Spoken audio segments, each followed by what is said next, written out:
Pagi hari ini kita akan bersama-sama diberkati oleh firman Tuhan dari 1 Yohanes pasalnya yang kedua, ayatnya yang ke-6. 1 Yohanes pasalnya yang kedua, ayatnya yang ke-6.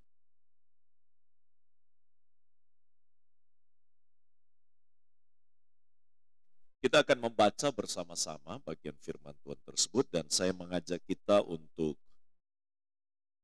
melihat di full screen atau di Alkitab kita dan bersama-sama kita membacakannya. Demikian 1, 2, 3. Barang siapa mengatakan bahwa ia ada di dalam Dia, ia wajib hidup sama seperti Kristus telah hidup. Amin. Tema untuk kita pagi hari ini, wajib hidup seperti Yesus. Waktu kita berbicara tentang tema ini, tentu berbicara tentang ini bukan pilihan, tapi ini bicara tentang keharusan bagi kita. Sebab ketika kita membuat pernyataan iman bahwa kita percaya kepada Tuhan Yesus, maka itu mengandung sebuah konsekuensi. Artinya, ketika saya mempercayai Kristus sebagai Tuhan dan juru selamat saya secara pribadi, sejak itu dari hari ke hari, saya dengan pertolongan Roh Kudus itu berupaya dan berjuang untuk bisa memiripi kehidupan dari Kristus. Dan saya mempraktekkannya. Nah, dari bagian firman Tuhan yang kita telah baca pagi hari ini, dari firman Tuhan yang sudah kita sama-sama lihat pagi hari ini, ada dua kebenaran firman Allah yang harus kita mengerti, yang harus kita pahami dan kita praktekkan dalam hidup kita. Yang pertama adalah kata tinggal di dalam Yesus. Jadi bagian yang pertama ini kita diingatkan bahwa semua kita karena percaya kepada Yesus, maka sekarang kita tidak tinggal di dalam kuasa yang lain, yaitu di dalam kuasa dari setan, tapi kita ada di dalam Yesus. Maka seluruh kebenaran harusnya ada di dalam kita. Maka iman dan kuasa yang ada pada Yesus mestinya kita imani. Dengan kata lain, kalau kita berkata kita tinggal di dalam Yesus, berarti kita mendapatkan fasilitas dan layanan dari Yesus. Itulah sebabnya kalau seorang anak tinggal di rumah orang tuanya, dia dijamin oleh orang tuanya. Segala hal yang menjadi kebutuhannya, dia tidak khawatirkan. Segala ketakutan dan kecemasannya, itu teratasi ketika dia sadar bahwa dia ada di dalam rumah orang tuanya. Kesulitan yang dihadapi tidak akan dihadapinya sendiri. Pergumulan yang dia hadapi tidak akan dia jalani sendiri. Melainkan orang tua yang ada bersama-sama dan di mana dia tinggal, itu pasti akan menolong dia.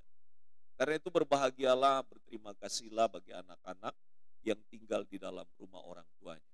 Karena banyak anak-anak yang tidak tinggal di rumah orang tuanya, melainkan dititipkan dan orang lain yang memeliharanya. Saudara dan Bapak Ibu sekalian, kita di dalam bagian firman itu dikatakan tinggal di dalam Yesus. Kata yang harus digarisbawahi adalah kata tinggal. Alkitab aslinya berkata menein, dari kata meno, artinya tinggal. Tapi juga bisa berarti kita ini menumpang. Juga dapat berarti bahwa kita tetap bersama dengan dia, atau dalam pengertian tentang esensi atau das, apa yang paling hakiki dari hidup. Artinya kita bisa tetap tetap hidup. Nah, memang kita harus dipahami dalam hal ini kita bukan hanya masalah nafas hidup, tapi bicara tentang hidup yang kekal yang kita tetap miliki di dalam Yesus.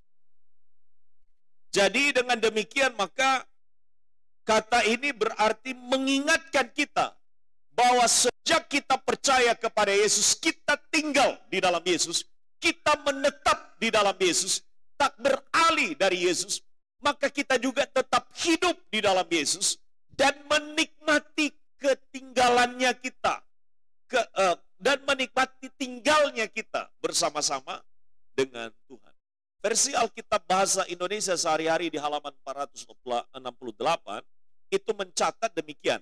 Barang siapa berkata bahwa ia hidup bersatu dengan Allah. Jadi kata yang dipakai di sana adalah bersatu. Jadi selain kata tinggal, selain kata menetap, selain kata kita hidup tetap di dalam Dia, tapi juga kita dalam hal ini tetap bersatu. Tetap bersatu dengan Kristus. Artinya bahwa kita hidup itu bergantung, bersandar sepenuhnya kepada Kristus. Maka kalau kita yang lemah, sedangkan Dia yang kuat, kita yang terbatas kuasanya, sedangkan Dia maha kuasa, maka kalau kita bersatu dengan Dia, berarti kita mendapatkan kekuatan dari Dia. Kita mendapatkan topangan dari Dia. Kita ada di dalam Yesus, maka cara hidup yang baru, cara hidup kita yang benar, itu mulai ditampilkan karena kita bersama dengan Yesus. Ketika kita tinggal di dalam Yesus, maka perilaku hidup orang yang tinggal di dalam Yesus, itu senantiasa menjaga nama baik dari Yesus. Kita menumpang katakan di dalam Yesus, maka bersikaplah sopan dan hormat terhadap Yesus, di mana kita itu menaruh hidup. Sama dengan kalau kita tinggal di rumah orang. Sama dengan kalau kita bersama di tempat orang lain. Kita akan jaga bagaimana perilaku hidup kita dengan orang di mana kita tinggal. Sama seperti itu. Kita tinggal bersama dengan Tuhan. Kita ada di dalam dunia ini, tapi kita sedang ada di dalam kebersamaan dengan Tuhan, maka kita jaga nama baik Yesus dalam kehidupan kita. Kita ini tetap di dalam Yesus, maka akan ada perubahan besar seluruh aspek hidup kita ke arah yang lebih benar. Karena makin lama kita bersama dengan Yesus, makin banyak perubahan yang terjadi dengan kita bersama dengan Dia. Maka saling mempengaruhi tentu kalau kita bersama dengan orang lain terjadi. Tetapi kalau di dalam Kristus, bukan Kristus yang mempengaruhi, bukan kita yang mempengaruhi Kristus, tapi Kristus yang mempengaruhi kehidupan kita. Maka ketika Kristus mempengaruhi kehidupan kita, maka mestinya perubahan 20 tahun karakter kita bisa menjadi lebih baik. Perilaku dan sikap kita menjadi lebih baik karena kita bergaul dengan Kristus, maka pengaruh Kristus itu lebih dominan dalam hidup kita. Maka pengaruh daripada Kristus itu jauh lebih menonjol daripada kebiasaan-kebiasaan dari kebiasaan lama kita. Kita tetap di dalam Yesus, maka akan ada perubahan besar di dalam seluruh hal yang dalam hidup kita sebelumnya. Itu ada minusnya, ada kurangnya. Maka kita menjadi hidupnya yang gak benar sebelumnya menjadi lebih benar. Kita yang sudah hidup benar, maka kita konsisten untuk hidup dalam kebenaran itu. Ketika kita konsisten dalam kebenaran itu, maka kebenaran itu menjadi lebih nyata bagi orang lain dari yang mereka lihat kepada kita. Dan ada kualitasnya. Bukan hanya kehidupan mengiring Yesus puluhan tahun, tapi juga menunjukkan keberkualitasan hidup dan berdampak hebat bagi saudara-saudara maupun masyarakat di sekitar kita. Kalau kita tidak memberikan dampak, berarti ada sesuatu hal yang kita perlu tanya, sejauh mana kebersamaan kita dengan Kristus itu betul-betul kita kerjakan dengan sungguh. Karena kebersamaan dengan Dia meskinya memiliki sebuah dampak, ada impact, ada dinamika rohani yang luar biasa pada diri kita. Kita ini tetap hidup di dalam Yesus, maka kehidupan kita pasti akan mempunyai gaya hidup yang baru, yang berbeda. Maka gaya hidup yang kita miliki adalah life itu ada pada kita. Itulah sebabnya Bapak dan Ibu, kita mudah dikenal dan diingat oleh orang bukan karena apa yang, tapi apa yang di masa kini di mana kita hidup. Yang kedua dari kebenaran firman Tuhan ini adalah kita wajib hidup sama seperti Yesus hidup. Alkitab mengatakan kepada kita, kita wajib hidup sama seperti Yesus hidup. Kata opeilei atau wajib di sini dari kata opelon artinya alangkah baiknya, alangkah indahnya kalau kita ini memiripi cara hidup seperti Yesus. Keindahan memiliki kemiripan cara hidup seperti Yesus itu ditunggu oleh orang. Jadi ketika kita bicara secara dalam, maka alangkah indahnya jika kita hidup dengan cara yang sama, bukan berbeda loh, dengan cara yang sama. Maka orang percaya tidak berhenti dia dalam proses menjadi serupa dengan Yesus itu dalam karakter hidupnya. Dia sadar bahwa ini belum nyampe kepada apa yang dicontohkan Yesus. Dia terus berjuang dalam hidupnya. Dan pasti bisa karena kita ada di dalam pertolongan Roh Kudus. Kata wajib itu memakai kata kerja. Jadi kalau kita bicara, kalau di Alkitab itu secara dalam kalau kita pelajari, itu ada tidak hanya sekedar ditulis. Dia punya gramernya. Itu penjelasan tentang kata ini sebenarnya menunjuk kepada apa sebenarnya kata-kata ini. Waktu dia ditulis, ini sebenarnya menunjuk kepada apa. Maka kata yang kita baru baca tadi itu yaitu wajib hidup sama seperti Kristus. Kata wajib itu adalah kata kerja aktif. Kata kerja aktif. Dan itu bersifat kini, present. Hari ini melakukannya, bukan tunggu besok. Ya, bukan tunggu besok. Dan itu adalah waktunya sekarang. Jadi ditekankan present indikatif aktif yang dipakai, present aktif indikatif yang dipakai di sana.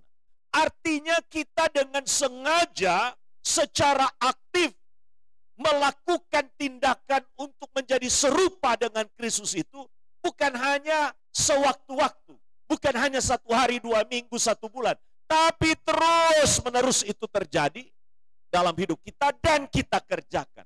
Makanya dipakai di sini kata wajib hidup sama seperti Kristus hidup. Alkitab bahasa Indonesia menerjemahkannya dengan terjemahan yang lain, dikatakan kita harus hidup mengikuti jejaknya Kristus. Seperti apa Kristus, seperti itulah ya yang harus kita jalan. Nah, Bapak Ibu, kalau seandainya Bapak Ibu mengukur sepatu, ya mengukur sepatu, maka Bapak Ibu akan mengukur persis dengan berapa panjangnya kaki kita ini, diukur, ya kan? Lalu yang buat malnya kemudian membuat sesuai dengan itu. Kalau seandainya angka misalnya di sepatu saya ini 40 misalnya, atau 41 misalnya, atau 42 misalnya, atau 45, maka tidak mungkin dibuatkan kaki yang ukuran 40 jadi 46 atau 47. Maka jalannya akan tidak bagus dengan ukuran itu.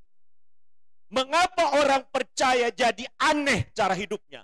Mengapa orang percaya jadi tidak mirip cara hidupnya dengan yang sesungguhnya? Karena ukurannya tidak pas. Tidak pas dengan ukurannya Kristus. Tidak pas dengan jejaknya Kristus. Tidak pas dengan patronnya atau teladannya Kristus. Itulah sebabnya Bapak Ibu sekalian, Alkitab kita berkata, kita harus mengikuti jejak Kristus. Mengikuti jejak Yesus seperti yang dijelaskan. Contohnya dalam 1 Petrus pasal 2 ayat 21 sampai 25. Saya minta dibuka ayat itu dan saya akan mengakhiri khotbah saya. 1 Petrus pasalnya yang kedua ayat 21 sampai dengan 25. Bapak Ibu, mari kita baca bagian firman Tuhan ini. 1 Petrus pasal 2 ayat 21 sampai dengan 25. Dan saya secara perlahan menjelaskannya. bagaimana seharusnya kita mempraktekkan wajib hidup seperti Kristus hidup.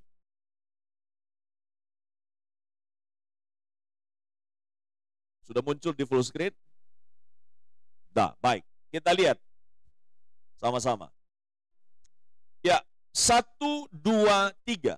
Sebab untuk itulah kamu dipanggil, karena Kristus pun telah menderita untuk kamu, dan telah meninggalkan teladan bagimu, supaya kamu apa? Mengikuti jejaknya. Ia tidak berbuat dosa dan tidak ada tipu di dalam mulutnya. Kita tidak berbuat dosa lagi karena kita mengikuti jejaknya Yesus. Jadi kalau ada orang yang masih sengaja berbuat dosa, sebenarnya dia tidak sedang mengikuti jejaknya Yesus. Apalagi kalau sengaja berbuat dosa. Berarti dia tidak sungguh mengikuti jejak Yesus. Jadi kata wajib di sini artinya kita tidak lagi merencanakan untuk berbuat dosa karena kita mengikuti jejaknya Yesus.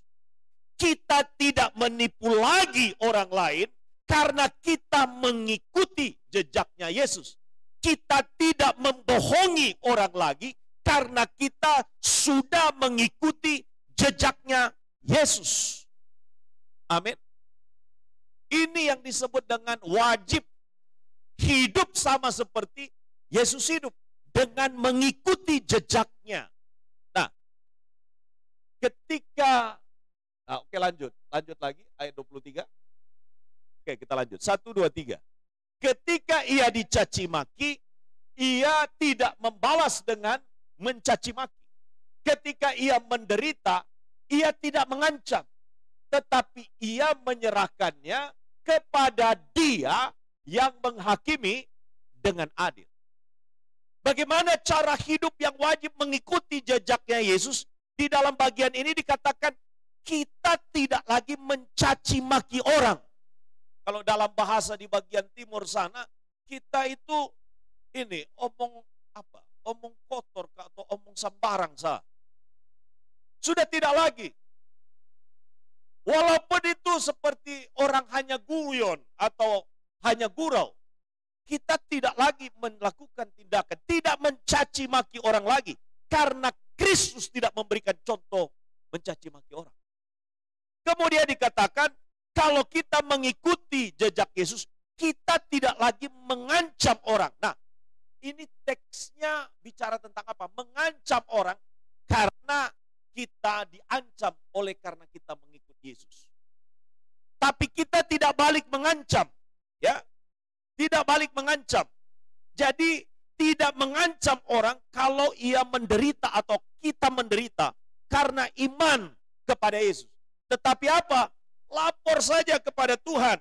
Biar Tuhan bertindak. Karena keadilan Tuhan itu pasti akan dikerjakan. Jadi pembalasan itu adalah hak Tuhan. Itu adalah ayat emas saya. Ayat emas yang saya dapat pada waktu saya di sini. Dan itu ternyata mengiringi perjalanan hidup saya. Tipe pembalas itu tidak ada pada diri saya selanjutnya. Karena Tuhan tuntun, Tuhan arahkan. Nah, Bapak dan Ibu sekalian, sama seperti itu ketika orang juga memperlakukan kita dibuat menderita karena iman kepada Yesus. Tidak usah khawatir, Tuhan pasti turun tangan. Tuhan pasti turun tangan. Orang yang menghina Kristus di dalam media sosial, Tuhan pasti turun tangan. Tuhan kita tidak perlu dibela. Karena itu kalau orang Kristen cepat bereaksi terhadap penghinaan terhadap Yesus dalam media sosial, dia belum dewasa. Dia pikir Tuhannya itu tidak berkuasa. Betul. Baru-baru ini ada yang letakkan Alkitab di pantatnya dan dikentuti. Mati setelah itu. Jadi jangan main-main dengan Yesus. Jangan mempermainkan nama Yesus. Saudara, ini betul. Orangnya bilang begini, coba dalam waktu 1 bulan, coba tes, mati saya atau tidak. Mati dia. Jadi jangan pernah mempermainkan nama Yesus. Dan karena itu Bapak Ibu tidak usah juga membalas kejahatan dengan kejahatan yang orang perlakukan kepada kita. Karena Kristus itu akan bertindak adil terhadap seluruh tindakan yang buruk yang diperlakukan kepada anak-anaknya. Lapor saja kepada Tuhan. Lapor saja kepada Tuhan. Nah, itulah sebabnya jangan juga kita menganggap remeh Tuhan kita. Kita harus menempatkan dia sebagai pribadi yang betul-betul menjadi pribadi yang kita hormati dan kita hargai. Ia sendiri, lanjut ayatnya.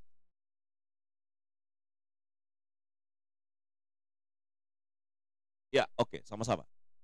Ia sendiri telah memikul dosa kita di dalam tubuhnya di kayu salib, supaya kita yang telah mati terhadap dosa hidup untuk kebenaran. Oleh bilur-bilurnya kamu telah sembuh.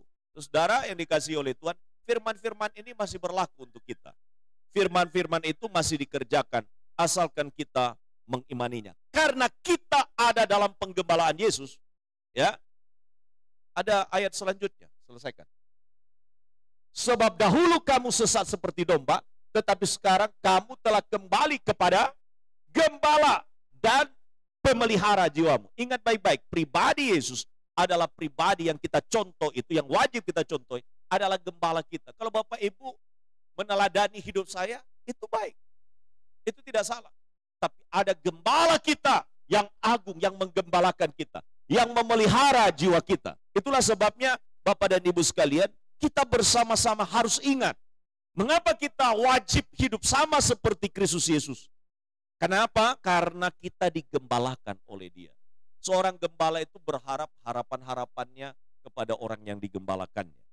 Dan yang memelihara jiwa kita, maka kita harus hidup seperti gembala yang agung, yaitu Tuhan kita, Yesus Kristus. Maka saya simpulkan khotbah saya pagi hari ini, yang pertama adalah Tuhan mau kita ingat bahwa kita ini sementara dalam dunia ini, kita tinggal bersama dengan Yesus.